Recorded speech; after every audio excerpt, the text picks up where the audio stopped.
In this episode of the Kita Anime Podcast, the epic retelling of Romeo and Juliet with some details that I just don't quite remember from English class. The taste of chopsticks. And touchscreen games are the bomb. All that and more coming up. The show begins in 3, 2, 1.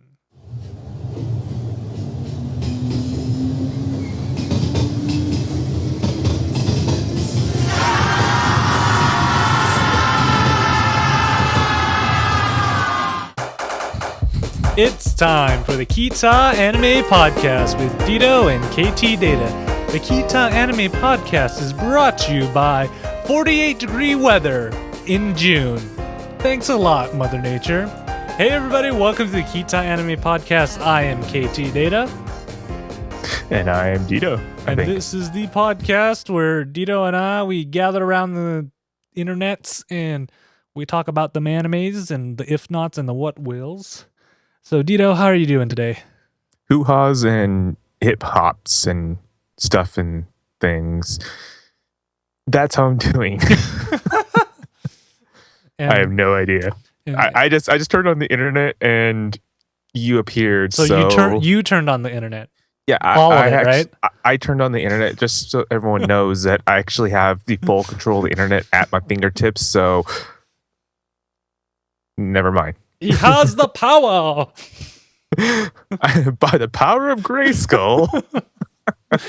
So if you guys have not watched the Kita Anime Podcast before, first of all, welcome to our little slice of internet pie on there. And you might be wondering, okay, so how do we know what anime and what's not you're going to be talking about?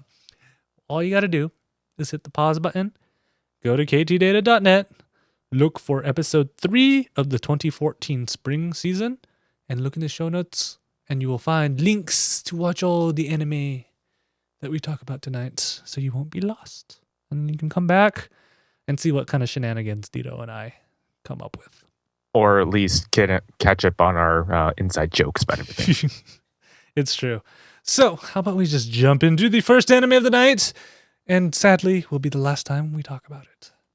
No, well. さらに凄まじい苦労の連続となる。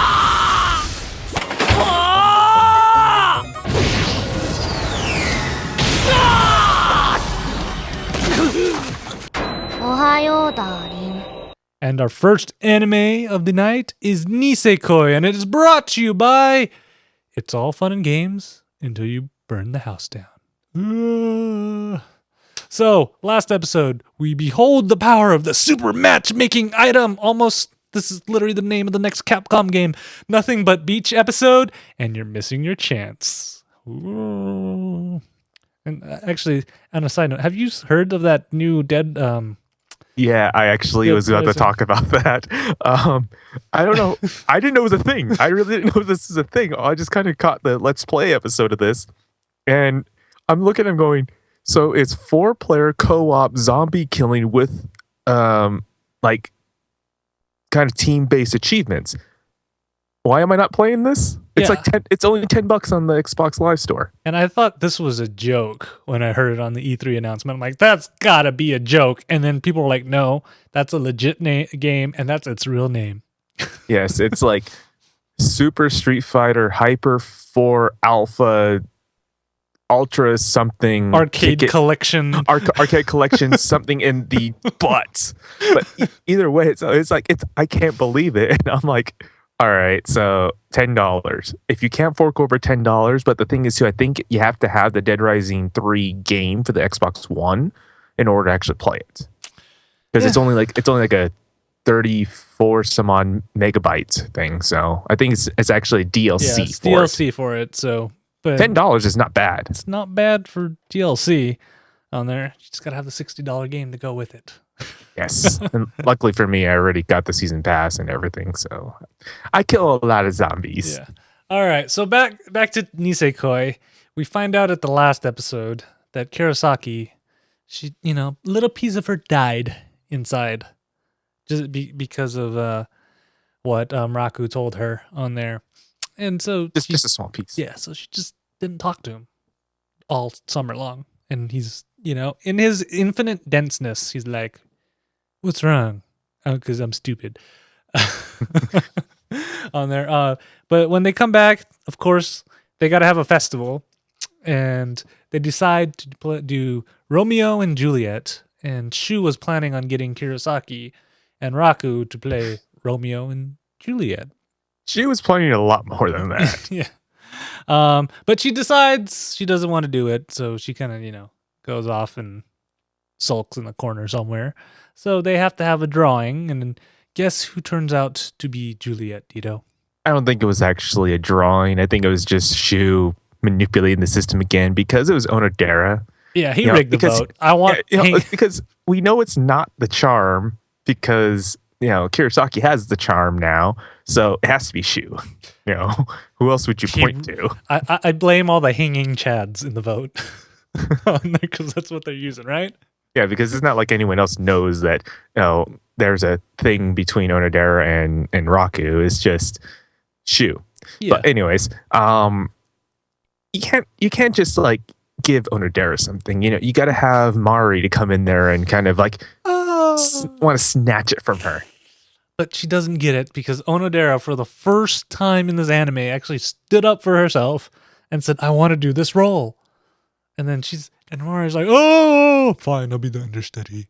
And I was like going, "Oh, she's gonna like try and poison Onodera and like stab her." Man, it's gonna be a poison apple, and but it's gonna be one of those sleeps that she doesn't wake up from, but at the same time too, she's gonna have to try to play it out or something. I don't know. I'm just babbling, but no, I'm actually not too far from that. Yeah. And I got a comment watching these guys like do their play practice. For someone who 90% of his time is keeping up appearances, which is pretty much what acting is, Raku is a terrible actor. He's going, "Oh, what? Why? Let's go." It's not. I'll pull a William Shatner. Yeah. It's not. He's a bad actor. He's an over actor. Sure, if you want to candy coat it. Exactly. Yes, I'm trying to give him the benefit of the doubt because they're high school kids and he's dense as hell, but that's not the point. Actually, it is the point. But anyways, it's the fact alone that he's like trying so hard to get into this role that Onodera kind of forgets that it's a play. Yeah. On there. And to get him even more into the mood, Shu decides that it is costume fitting time. It's not one of those that you just have to you just kind of go out and do after the thing. No, you have to do it during the practice in the room with all the guys itself to right in front of the two that are so-called dense to each other about liking each other. Yeah, and have you noticed that during the entire play practice, you never see any other characters? And it's been a while since 7th grade, 8th grade English. But I clearly remember there were more than just two people in Romeo and Juliet. Yeah, but who cares? This music. Who cares? We don't need more minor details. Minor details. Yeah, we don't need to know about the Montagues or any of like the other sub characters that actually have a major role to play in the story. Nah, it's just on Romeo and Juliet. It's about Raku and Onodera. Who gives a crap about the rest? Yeah, I just love it. And then this is I remember that at Anime Salt Lake last year. If you guys are wondering, we didn't go to Anime Salt Lake this year because I had to go to our friend Visal's at Sosimbo's wedding, and I was there all weekend. So it just happened to be the same weekend as Anime Salt Lake. Yeah, I don't think we missed much. So bros before cons. Is that a saying? Well, it's a saying now. It's a saying now, and honestly, it's like the way that things have been going with the committee and everything. I'm not sure if we're really going to hear back from too much. So yeah, bros before cons. But we during last year's Anime Salt Lake, we did a special episode of Ktdata Anime Podcast, and it was the top 10 anime bitch slaps we've seen, and I think this one that Kurosaki gives Raku deserves to be on that list. That one I have to give it just for the sheer contact force of itself. I have to give it number 3 just for the contact force of it. Yeah, in like this, I love it. And Raku's like recovery time, he was like back up, and he didn't even think twice about it, except he's like, that kind of hurt. And he's been abused more than that by Kurosaki. He even said that he's used to that. He's kind of got used to it, but that one stung. Yeah. So that one left its mark. Yeah, on there. So, and then the festival finally comes. And did you notice this? Like, during one of the scenes where Kurosaki's classmates, or the kids from the next classroom over, ask her for help, but in the background, there is just a random guy in a bunny suit. And if I ever saw him at a festival, I think I'd spend my entire time watching this guy, because he's in a giant, fully clothed bunny suit. He's juggling 1 second, and then the next second, he's like... unicycle. Yeah, upside down on a unicycle and just doing all these tricks. I'm like, holy crap, how come I don't see these things when I go to carnivals and stuff?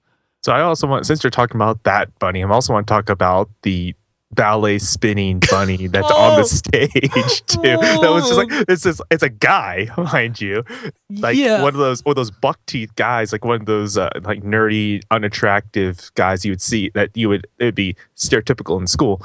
You see, and he's sitting there in a ballet outfit doing twirls, whatever, like pirouettes or whatever, and it looks like the happiest guy in the world. It's just Raku just passes by and he's just backstage, like, wait, back up, what? Yeah, and like, have you noticed that during the entire play when they're doing this, they have all these backup people, like just being background things, like the sparkles and stuff. But they only have 2 characters in the entire play. Yes, they spent all the time trying to get backup for this. But before we get into that, so we have to also mention how Onodera is a klutz.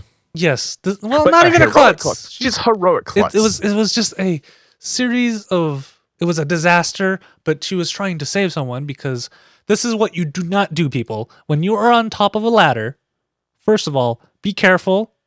And then second of all, don't stand too high on the ladder. Physics just doesn't work out that way when you make something top heavy. Well, when it comes in A-frame ladder, especially. Yeah. So one of her classmates is putting up decorations for this gigantic set on there. And she's, I would say at least 10 feet up on a ladder. She's trying to hang something and she's overextending, which you should never do on a ladder. And then, so she starts to fall over, and Onodera, in who knows what, when she's not thinking, she dives to kind of grab her classmate, but what happens in the process is she sprains her ankle, and that's a pretty bad sprain because it was like dark purple. All right, so let's just take a moment to discuss this part, because I found this to be very interesting. So she leaps forward to catch this falling person, somehow hurts her ankle. I'm trying to figure out how, maybe something fell on her ankle. I would say the ladder probably got her. Yeah, it's like I would assume something fell on her itself, but I wouldn't really think twisting an ankle when you just you catch and dive, it would really do so much. And on top of that too, the catching and diving thing doesn't actually help with the actual saving process, because they still hit the ground regardless of you doing that. So, it's anime physics, Tito. Yeah. Anime physics 101. It doesn't actually exist. But at least that was a good safety reminder. So be careful when you're on ladders, guys. We don't want you getting hurt out there. Safety tip from Ktdata.net. We've covered our fiduciary responsibilities. Now we can be shown on Saturday morning cartoons. Yes, because they're going to be gone anyways. We're live action. If you missed our discussion earlier today, you should come watch us in our chats, because you'll actually hear about our discussions about Saturday morning cartoons. Okay. And so what happens now is poor Mari, she tries her best, but she's so frail that she caught a bug on the day of the play. So there's no understudy. Dun, dun, dun. Oh, what are they going to do? What are they going to do? And then Raku comes up with his ingenious plan, and he runs off to find Kurosaki, who is burning a pancake or a crepe on there. I think it's a crepe. Either way, I was crying because it was burning. You should never burn food when you can avoid it. On there. Especially when it comes down to food, don't burn food around us because we're like, why? Just remember, Why? guys, when you burn food, a podcast host cries or gets very furious, but give or take on there. So he kind of gets Kurosaki, and Kurosaki's like, I don't know the lines. Is it to be or not to be, or the lady doth protest too much on there? Actually, that last line is actually from Romeo and Juliet. I was about to say on there, but does doth mother know you're wearing her drapes? Yeah.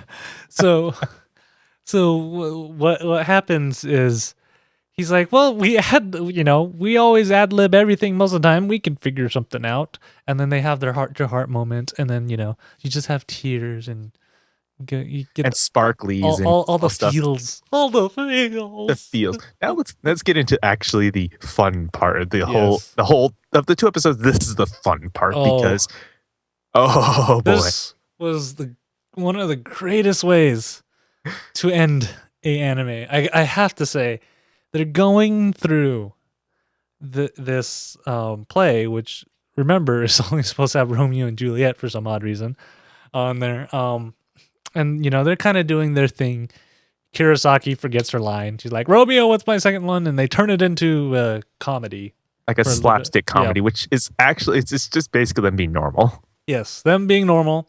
And then all of a sudden, right before, they go do the, oh, Romeo, where art thou, Romeo scene on there. Shu decides, he's like, screw this Shakespeare guy. He's been dead for over 100 years. I know better than he. So he decides to throw in a few, he turns it into a UFC fight match. Yes.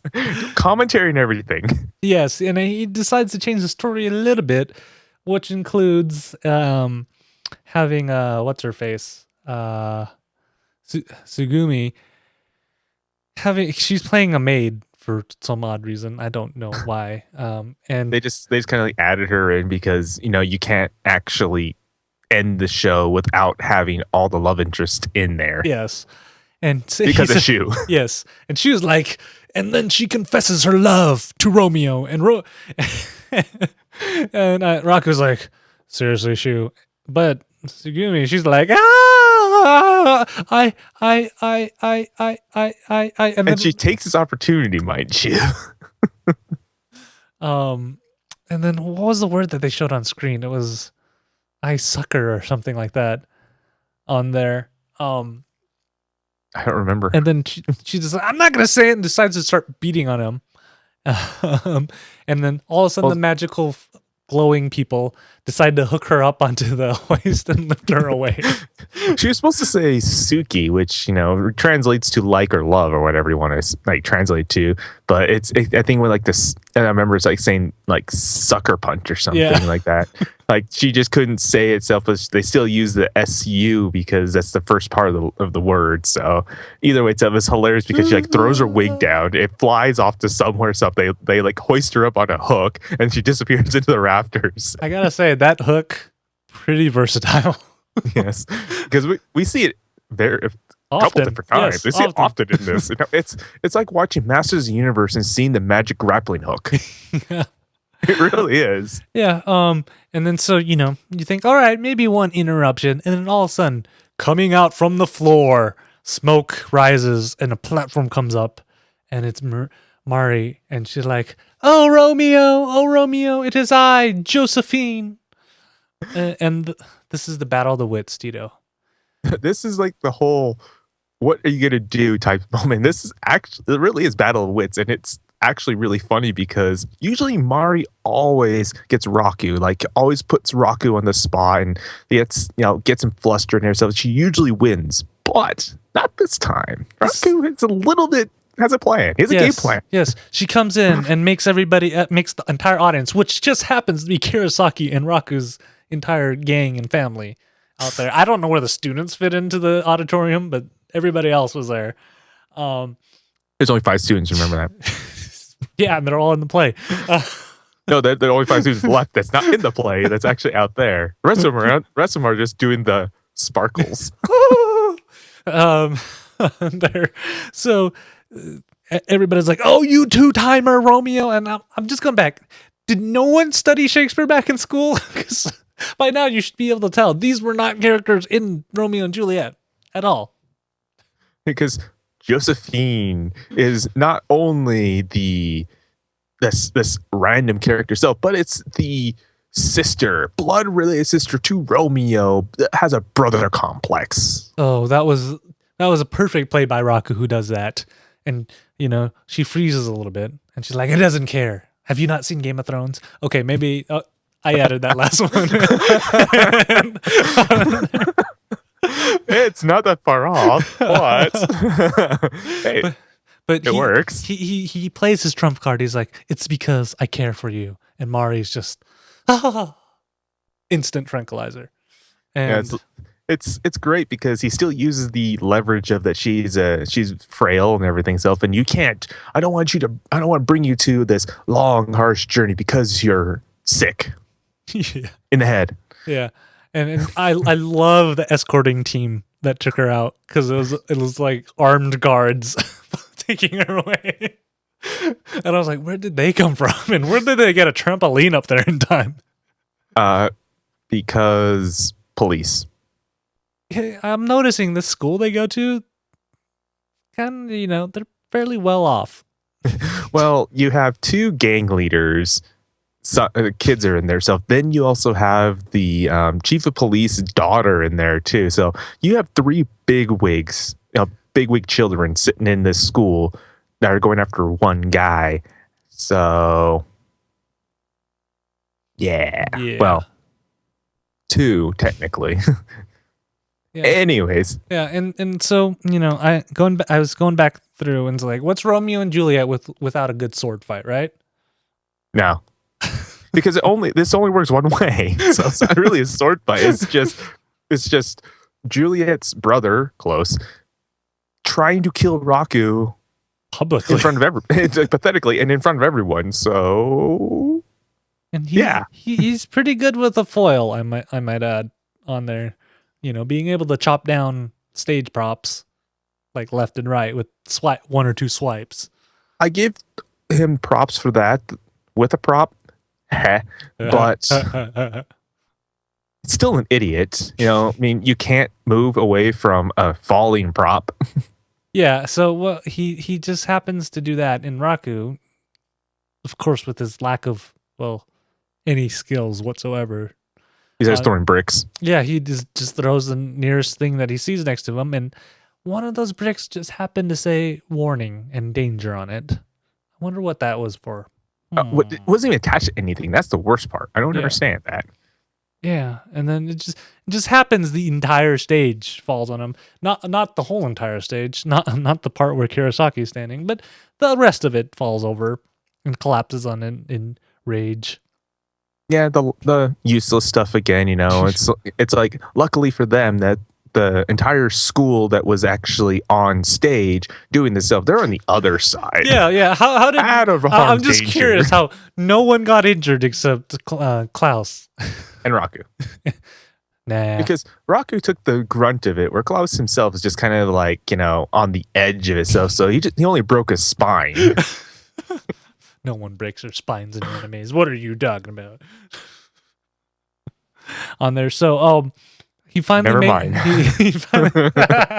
he finally makes it over to Kirasaki. They have their loving moment right there, and it's like, oh, dun, dun, dun, dun. And then they have their after party where everything's not resolved because animes don't do that. All we know, all has been resolved in this is that Raku doesn't hate Kirasaki, where Kirasaki thinks that Raku hated her.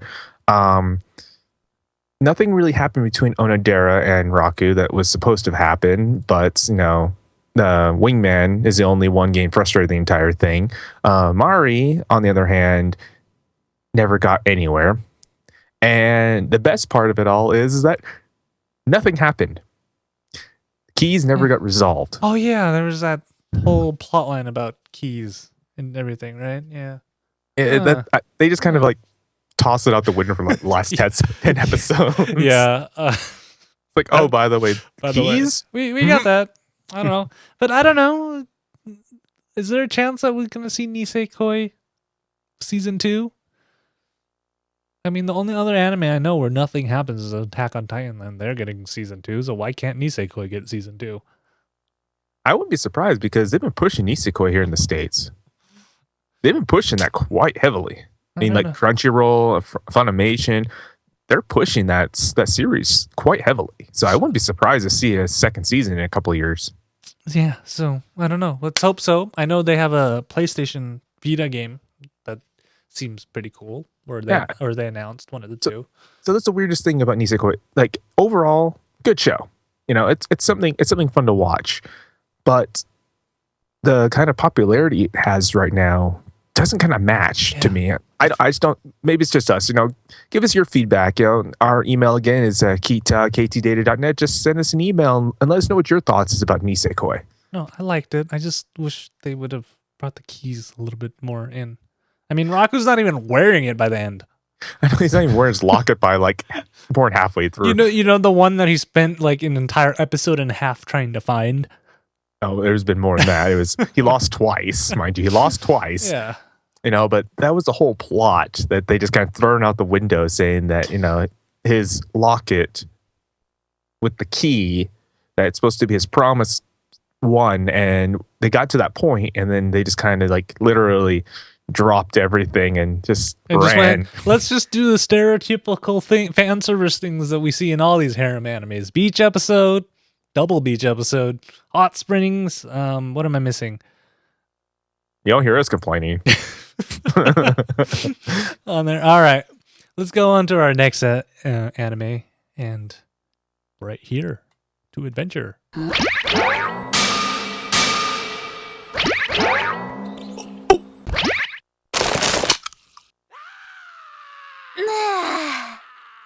私は龍河城77 And our next anime is Ryogaju Nana no Maizoken, and it's brought to you by This sweet taste of youth. Or something. That sounds creepy when you say it. It does. I didn't think it sounded that creepy. Again, it looks better on paper. Anyways, our last episode, we see what happens when you double cross. Declaring war or declaring world domination is just a subtitle. And Rod. All right, so besides Rod, so you've been living at this apartment, you know, with your ghost girlfriend thing for roommate right now.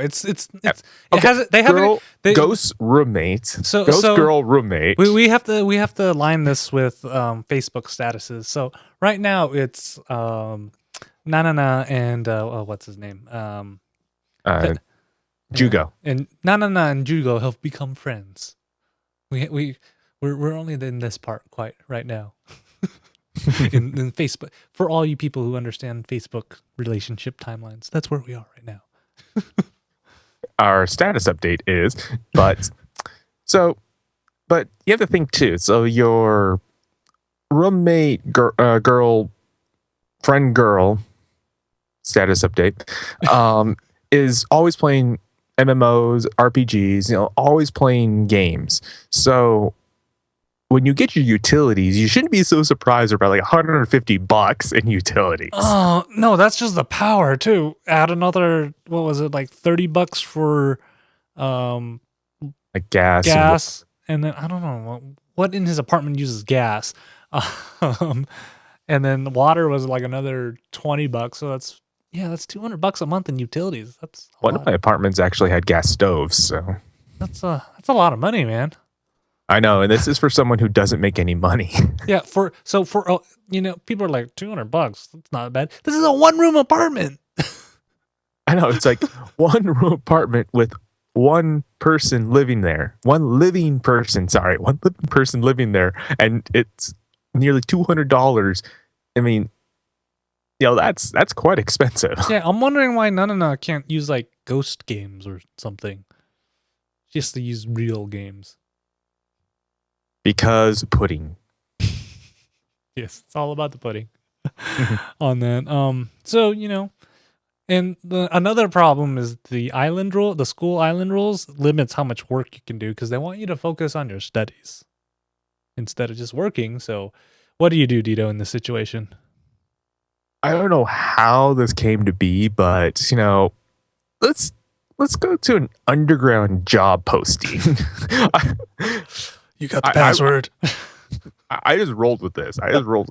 So it's basically work you can do that is not technically legal and very shady at times.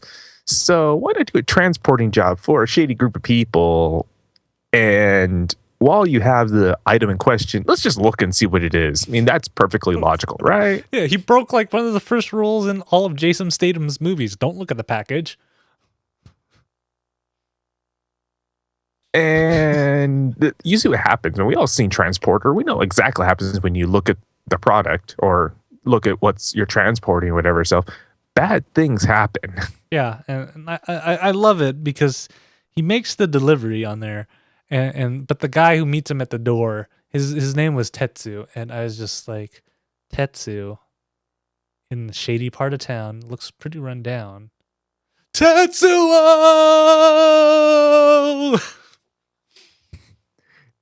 I haven't said it Never in a while. miss a moment. I have never miss a not moment. said that in a while. Come on. You never miss a moment whenever someone named Tetsu or anything related to that comes out. You have to say it. It's not a bad thing. It's just on cue. Because Tetsuo. What? You want me to start just going around saying Ktdata? We should start doing the next next convention. Just like be on opposite sides. And by the way, actually, I have a funny idea for cosplay that we have to do during one convention. It involves monkey costumes. What?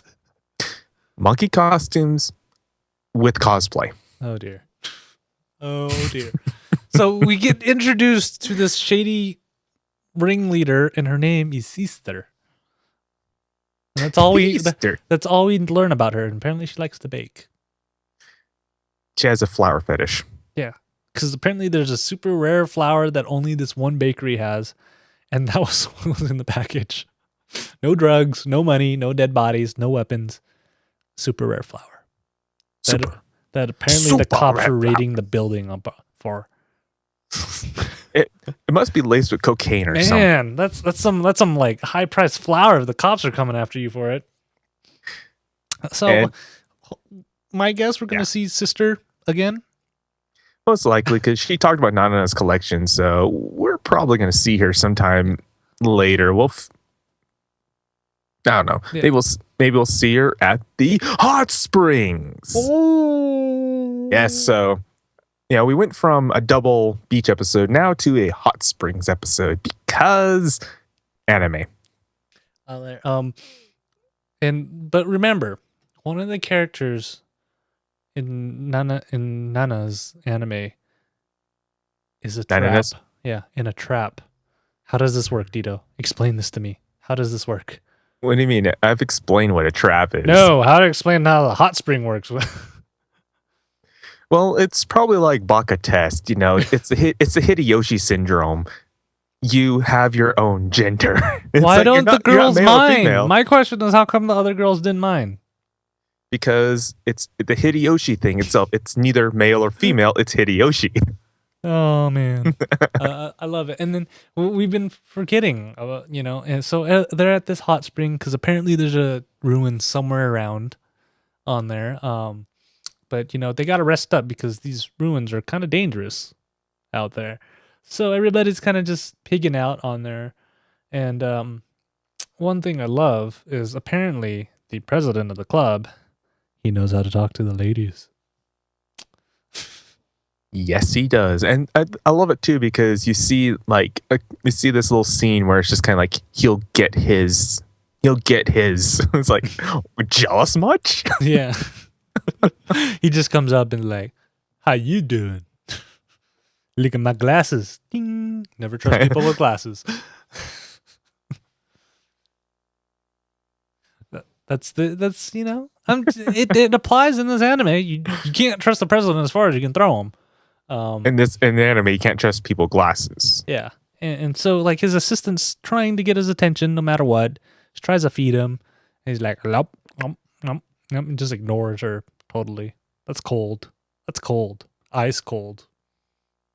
I just think it's funny that no matter how hard she tries, it's just like he has no reaction. But our trap falls in and gets a nice hot jet up the skirt, and everyone's just like going, "That's erotic," but it's a guy. It's a guy. Don't look! Don't look! Jugo's like, no, wait, don't look. That's bad. Don't look. Don't look. That's not a good thing. Let's not look at that. Yeah, let's not. I also want to point out too that he has a chopstick fetish. No, I think it was a whole saliva fetish.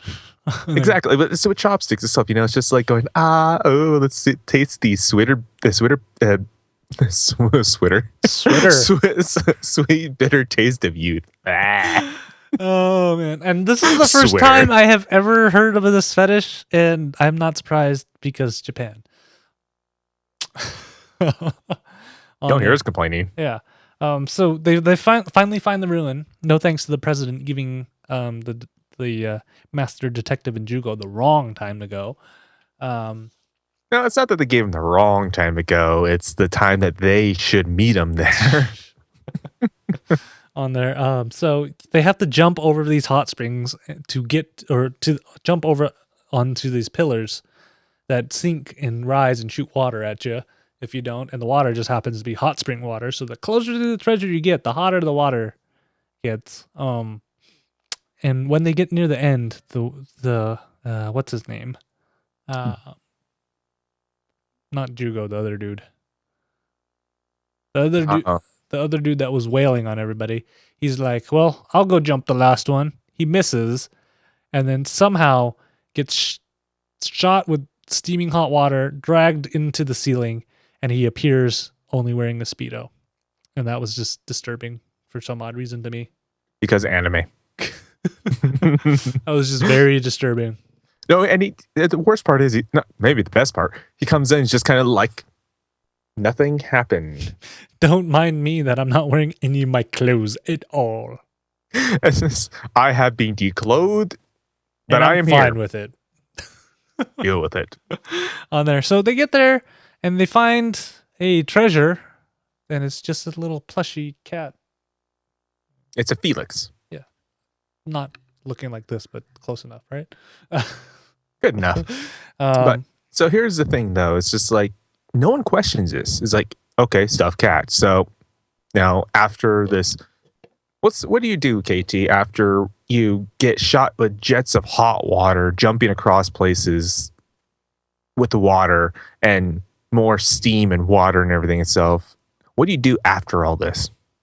Roast yourself in more boiling water for 10 to 15 minutes. Exactly, because that makes logical sense. And on top of that, too, take your plush cat with you. Yeah, and I love the gender reversal this time. So instead of the boys trying to peek, the girls are trying to peek. No, one girl's trying to peek so bad that she even puts her finger through the bamboo sheets. Yeah, I'm surprised she has that much like strength. But bamboo. I learned this from Rush Hour. Bamboo strong. So you gotta have. She's gotta have a lot of muscle in that finger to be able to punch a hole, a perfect circular hole through the bamboo divider. I am just going to move along from that with her strong fingers. Anyways. You dirty old man. So anyways, cat plush stolen. Dun, dun, and dun! After, we're not even going to get into the actual nitty gritty stuff because it was kind of played on and everything. So, but let's get back to the actual topic at hand. Our angry ghost. Yeah. So she's a little angry because I guess he didn't leave her enough pudding for the weekend. Or something. Because all we know is that I'm seeing the trend here. So the 7 geniuses of the island, I think all of them have this superpower food, like this one thing that they only can consume, because Nana is going to be her pudding that God knows where she puts it. Pudding. And then, our landlord is beer, because she drinks a ton of it, and we don't know where that goes either. I'm pretty sure the magical 7 students, they all have their woes. I bet you somebody has a curry. All right, so we got pudding, beer, curry. We'll say rice balls. Okay, rice balls, or rice balls, or some kind of rice dish. We'll say kontetsu, or someone will have curry or udon, or ramen or udon. There's going to have to be. Chocolate, maybe. We'll say chocolate. That's a pretty stereotypical thing. And that's 7. Yeah, so that's 8 actually. No, that's only 7. Oh yeah, one of your. You do. I wasn't using my thumb. You weren't using your thumb. I was like, wait a minute. yeah, it's just like I'm half cut off. I forget. So it looks like I only have 6 up. Anyway, I wasn't looking at the screen. We don't talk about Dito's missing thumb. No, we don't, because anime. Have you noticed there's so much secrecy in this anime that I have a hard time like keeping up with what's going on? Because we all watch Indiana Jones. Nothing is told until the last episode. There are no Nazis in this though.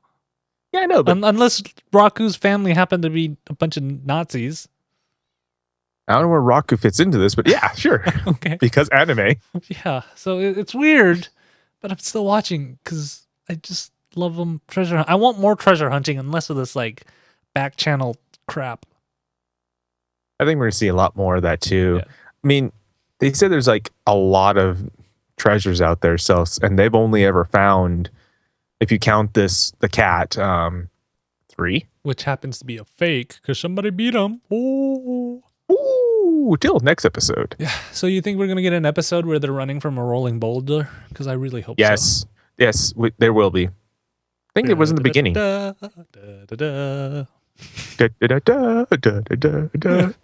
Anyways. All right, let's go to our final anime of the night, which has nothing to do with Indiana Jones, but has everything to do with games.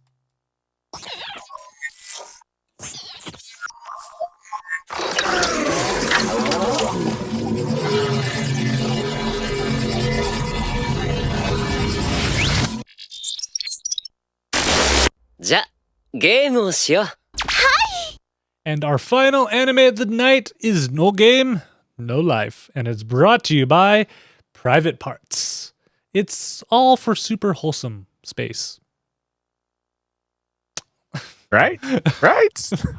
So last episode, we find out that chess is war, what it means to get a race piece, and finally declaring actual war on everybody. Yay! Because it's race piece. Huh? Anyways. So we finally find out that Sora, he has some more. He has, he's your need, but he has needs and he has desires, and one of his desires is animal girls with ears and tails. So, as king of the humans in this realm, he decides the next area he wants to invade is the animal kingdom. And it's all because of Steph's obsession of trying to beat Sora, because she doesn't feel that he is like fit to lead humanity or to save humanity itself. So she learns a harsh lesson that there is no such thing as chance in this world. Yeah. So the punishment for this is that they dress her like a dog. She's such a Steph. She's such a Steph. And apparently, in the world they're from, dressing as a dog is no big deal. Matter of fact, a lot of people think it's so cute. Here, people kind of get really scared because she's a war beast now. Yeah, and they happen to be the 4th most powerful race in the whole region of Dasboard. So because of that and enlightenment from Steph, Sora now really wants to take over the animal kingdom for animal girls. Why wouldn't you? Like, sounds legit. If you were a king of a small country that's the underdog of all the races around you, wouldn't you try to invade people just because of your own desires? I would. Why not? I know. Why not? Right there. So we also find out the one thing that Steph has not been noticing, but they've had Steph, kind of doing the day-to-day stuff in the kingdom, taking care of that while they're always tied up in the room. But what they're doing in their room is not what you're thinking, you dirty people out there. Is they've been reading, trying to get as much intel as they can, because like we said, there's no such thing as luck. There's all about what you know in your brains and the whatnots and the who is.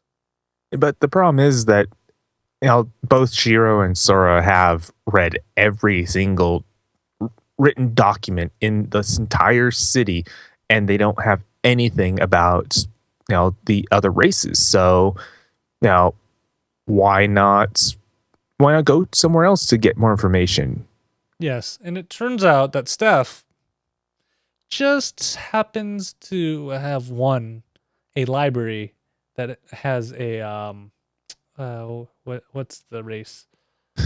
I want to say flu gel, but it's flugel. Yeah, the flugel race, which they're kind of like angel type people, elves. They are god-killing weapons that was kind of introduced during the Great War. That the whole race itself was to take heads as trophies, like predators. But since they now get the dirty whole business done. Yeah, they get the dirty things done. Yeah, not like that. You. Man, Dito, you sounded a little creepy in this episode. I got to tell you. Hush. Anyways, the god-killing race of the Flugels, they would take head trophies. So since now murder is outlawed itself, they, instead of taking their heads, they take their knowledge now. So books have become more valuable than lives at this point. Because knowledge is power, kids. Knowledge is power. Stay in school. Stay in school. So we have Jubilee. I want to say Jubilee for some reason, but it's like Jubilee. The owner of this library that has untold amount of knowledge in it. And Sora decides to challenge her for the library. Can I say I want those floating bookcases? They seem like awesome space savers. Tell me about it. Yeah, so of course they try to wager things, and Sora decides to put 40,000 books as his wagering chip that's on his iPad or his tablet. We can't discriminate against brands, on his tablet. But we really know what it is. We don't try to discriminate. We really know what it is. Yeah. Anyways, Jubilee has this weird thing about knowledge. I mean, it's kind of like when you see someone who begs for food, animals beg for food, or people who really just like something so much that they can't contain themselves. She's like that with the books and knowledge, because she really doesn't even read the language. So now she's completely curious. Mm-hmm. But she doesn't believe that they are from another world. So, Tito, what's the best way to verify that you're from another world? Usually IDs or passports. Sometimes in this case, an otherworldly device that has 40,000 books on it. Right? No. You feel them up. Oh, so that's what we're doing. Wait. On there. And the best areas to feel somebody up is apparently in their erogenous zones. I found this to be the most hilarious thing in the world, because it's like for humans, it's their chest and everything itself, because that's where the heart is. So you figure that would, like, of course, Sora was completely disappointed itself, but for the Fugirls, it's their wings. Yeah. So, And since Sora is a master of touch games, he just goes to town on her wings. yeah, and there's an interesting scene that you'll want to check out. We won't, yeah, just check it out. I'm not going to go into detail. If you want, you can ask Dito and he'll go into a lot of detail about it. But we'll do that off the air. Kita after night. Ooh, go wow. Giddy. Anyways, so to the game. It's a word game. So anyone who's ever played word games itself, the basic rule is that someone uses a word, and at the last letter of the word is going to be chained off of to another word. Yeah. Say I say the word 5. And then since 5 ends with an E, I say elephant. And then elephant ends with a T. That's, telephone, and you just keep going on like that. Yeah, so I run words like this, but the only difference is that this particular word game itself actually materializes anything you say. That would be so cool. And you can.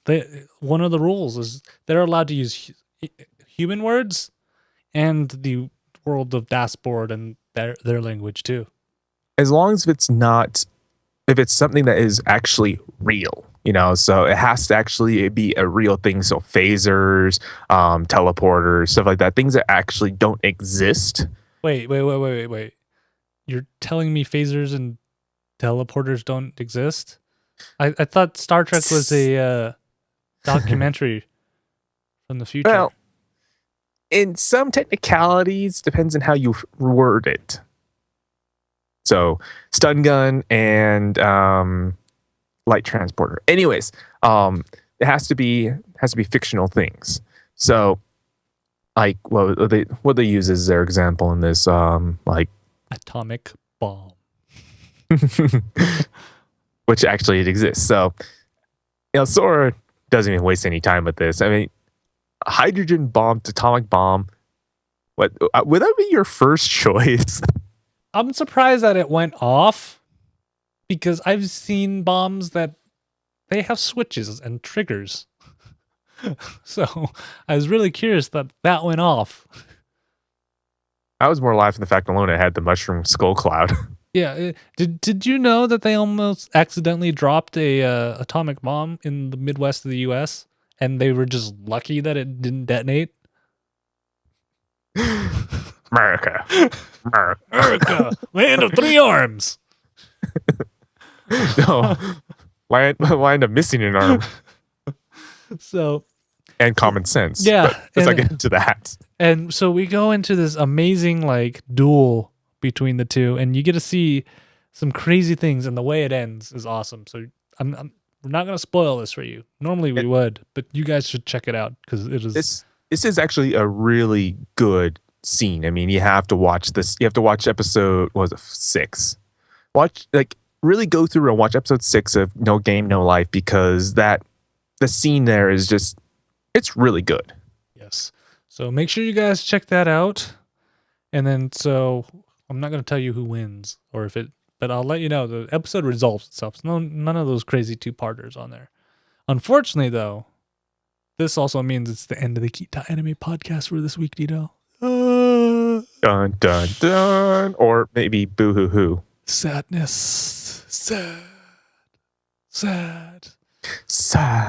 Yeah, so if you guys have any comments, like we said before, please shoot us an email, ktdata.net, or you can find us on our social media networks and whatnots.